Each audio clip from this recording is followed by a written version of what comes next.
Bonjour à toutes et à tous, j'espère que vous allez bien. L'affaire criminelle dont je vais parler aujourd'hui est vraiment absolument monstrueuse et atroce.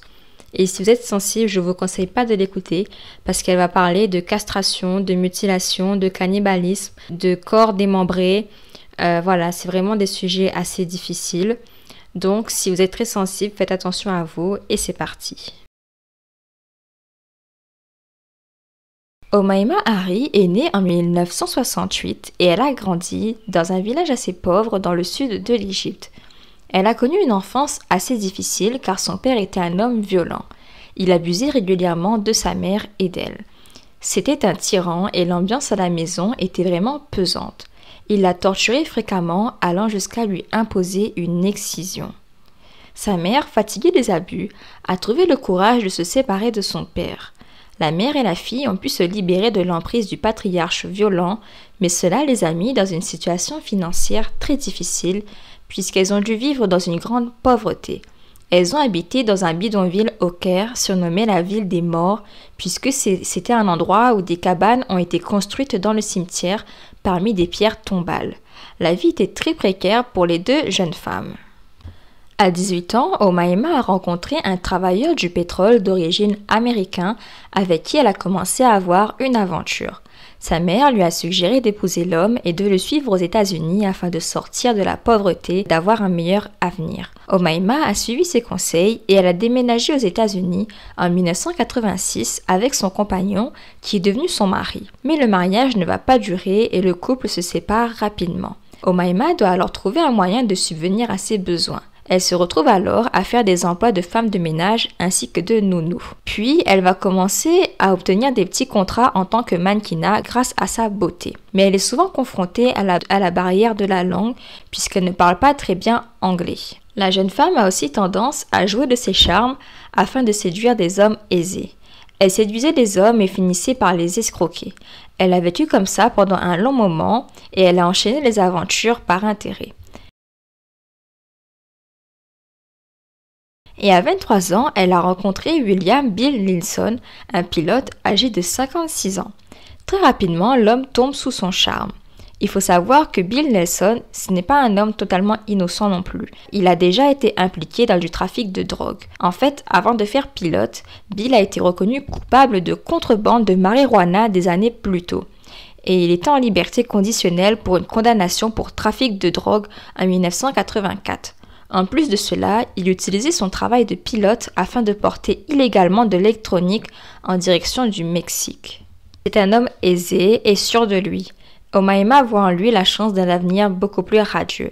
Et après seulement 3 semaines de fréquentation, le couple se marie en octobre 1991 et vont en lune de miel au Texas. Même si Bill à ce moment était toujours marié à une autre femme.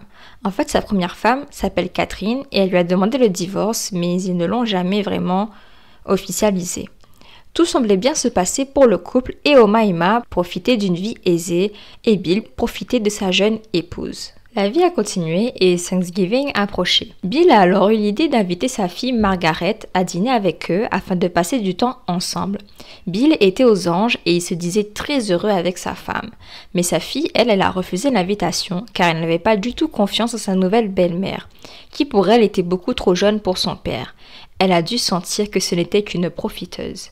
Malgré tout, Omaima était bien décidée à faire un repas spécial pour cette fête afin de faire plaisir à son mari. Mais le 1er décembre, Omaima a pris contact avec son ami, José Esquivel, qu'elle a fréquenté il y a environ 1 an. Elle lui a rendu visite et elle était en panique et elle a expliqué à José que son époux l'a attaquée et violée. Elle a essayé de se défendre et elle a fini par le tuer, mais c'était uniquement par légitime défense. Elle lui a supplié de l'aider à se débarrasser du corps de son époux et en échange de son aide, elle lui a promis 2 motos et une somme de 75 000 $. La jeune femme était complètement agitée et elle cherchait un moyen de dissimuler l'acte horrible qu'elle venait de commettre. José lui a dit de se calmer et de l'attendre à son appartement. Et dès qu'Omaima est parti, José a appelé le 911 afin de signaler le meurtre de Bill Nelson et il leur a expliqué absolument tout ce que Omaima lui avait raconté.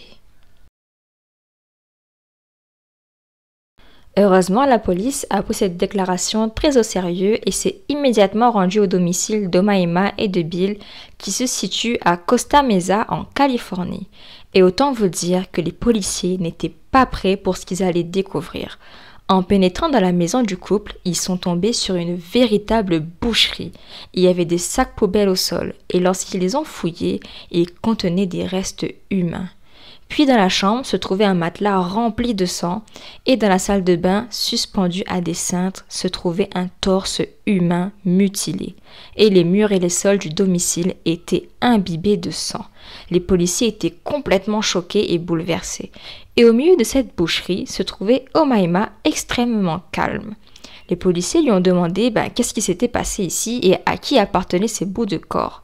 Omaima a expliqué que ce n'était pas ce qu'il croyait et que les restes humains appartenaient à une personne que Bill a assassinée auparavant. Les policiers, très étonnés de cette histoire, lui ont alors demandé où se trouve son mari Bill. Elle leur a dit que Bill était en voyage d'affaires en Floride.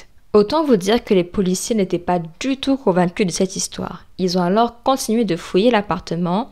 Ils se sont dirigés vers la cuisine et ils ont trouvé le congélateur, ils l'ont ouvert et dedans, ils ont trouvé la tête de Bill enveloppée dans du papier aluminium.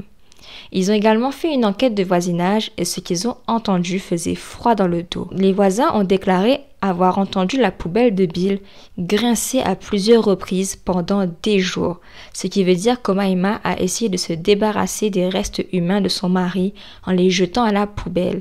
Et elle a dû essayer de le déplacer mais elle n'est pas parvenue. Mais les enquêteurs n'étaient pas au bout de leur surprise.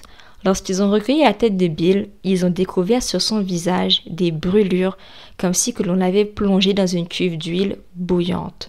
Ils ont alors regardé l'appartement et ils ont trouvé une friteuse. Ils se sont dirigés vers la friteuse et là encore, ils ont fait une macabre découverte.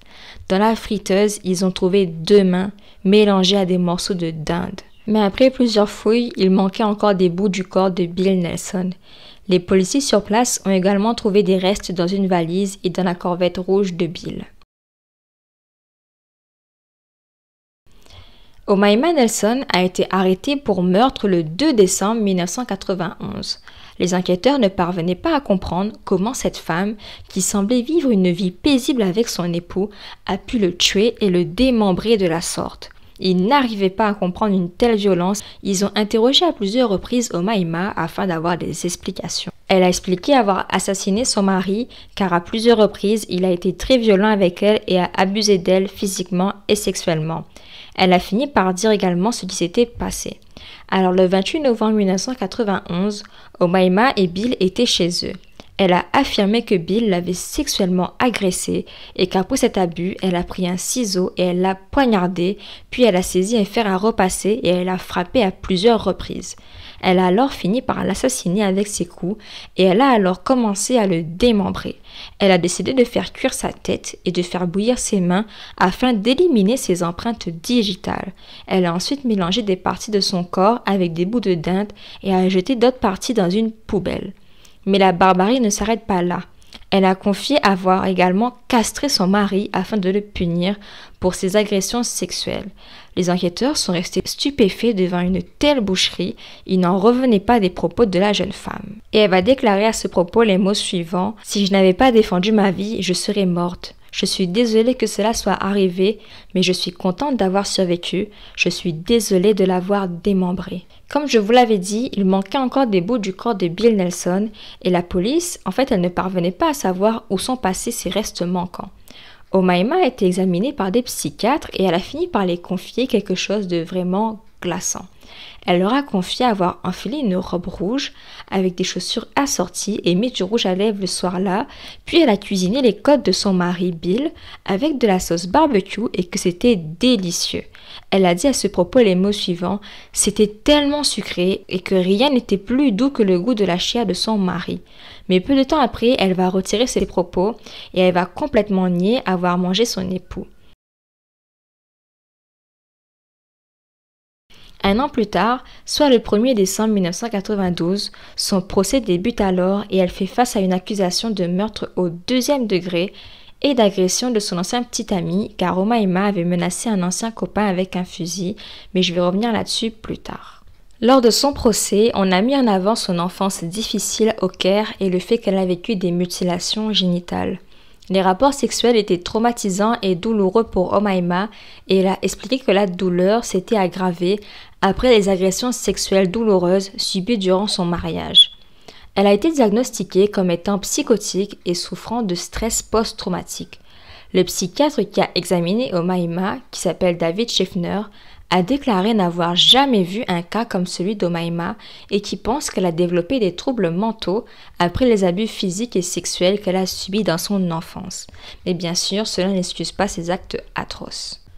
Omaima a déclaré que son mariage de 3 semaines avec Bill Nelson n'était pas un mariage heureux puisqu'il l'a agressée physiquement et sexuellement régulièrement et qu'elle l'a tué en état de légitime défense. Mais la façon dont elle a souillé son corps rend peu crédible ses propos et l'a fait passer de possibles femmes battues à une meurtrière de sang-froid. Elle aurait épousé Bill Nelson de 30 ans de plus uniquement pour son argent. Elle ne l'a pas uniquement tué, elle l'a démembré et castré, et ses actes barbares en disent long sur sa personnalité. Après enquête, les autorités sont parvenues à dessiner le scénario du crime.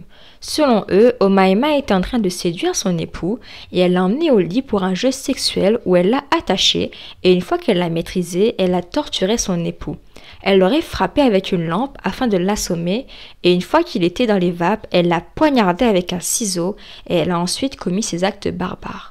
Omaima a confirmé avoir sauvagement mutilé le corps de son mari et elle a expliqué qu'il lui a fallu 12 heures pour disséquer le cadavre de celui-ci et elle a confié que pendant qu'elle le démembrait, elle était dans un état de transe. Quant aux accusations de cannibalisme, il est difficile de savoir si Omaima a vraiment mangé les côtes de son mari car il n'y a pas de preuves concrètes. Elle a déclaré à ce propos les mots suivants « Je jure devant Dieu que je n'ai pas mangé mon mari, je ne suis pas un monstre ». La question qui se pose est pourquoi l'avoir démembré. Apparemment, Omaima a affirmé que les esprits des anciens Égyptiens lui ont parlé à ce moment et se sont manifestés en elle. C'est eux qui lui ont dit de tuer son mari puis de le démembrer car si ses restes étaient dispersés, il ne pourrait pas aller dans l'au-delà.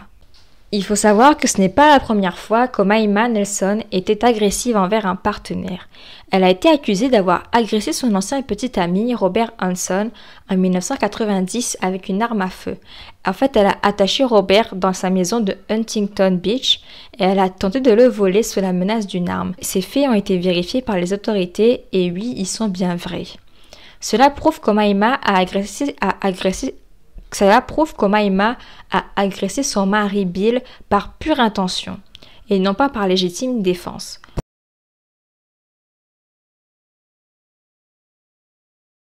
Omaima Nelson a été reconnue coupable de meurtre au 2e degré le 12 janvier 1993 et elle a été condamnée à 28 ans de prison.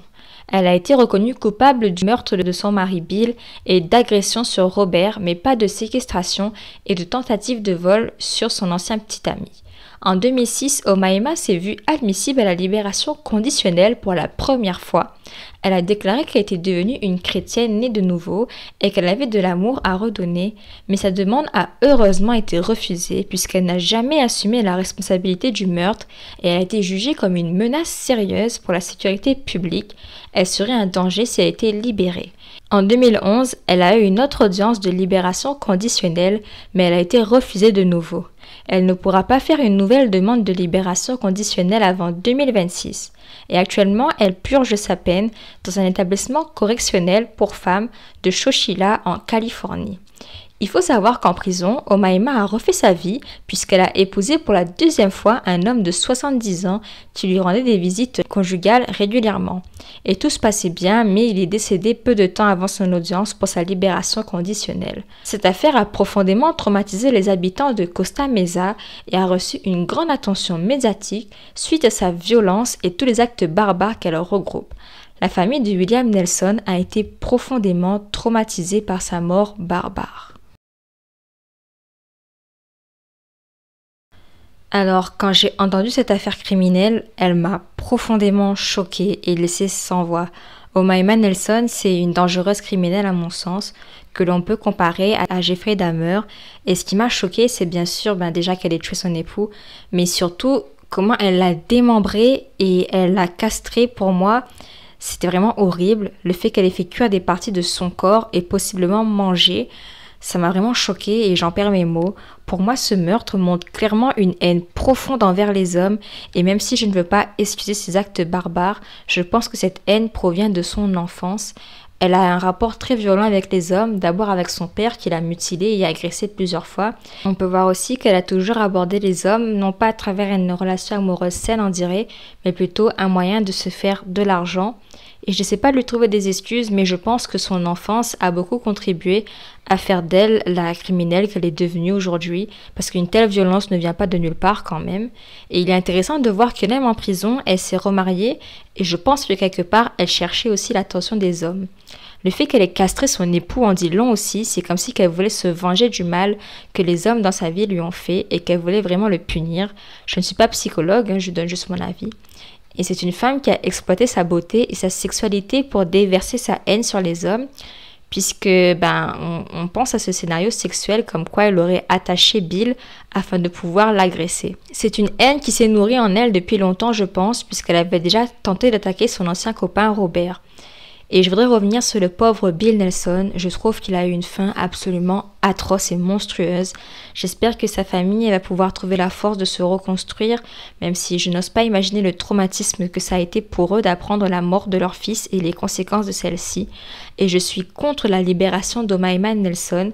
Je trouve qu'elle aurait dû avoir la perpétuité comme peine et surtout c'est un individu extrêmement dangereux pour la société. C'est clairement une psychopathe capable des pires sévices et je pense qu'elle est pleinement consciente de tout ce qu'elle a fait, de tous ces actes barbares qu'elle a réalisés et elle ne doit en aucun cas être libérée. Si cette vidéo vous a plu, même si elle était très difficile, n'hésitez pas à me laisser un commentaire, à cliquer sur j'aime et je vous dis à la prochaine vidéo.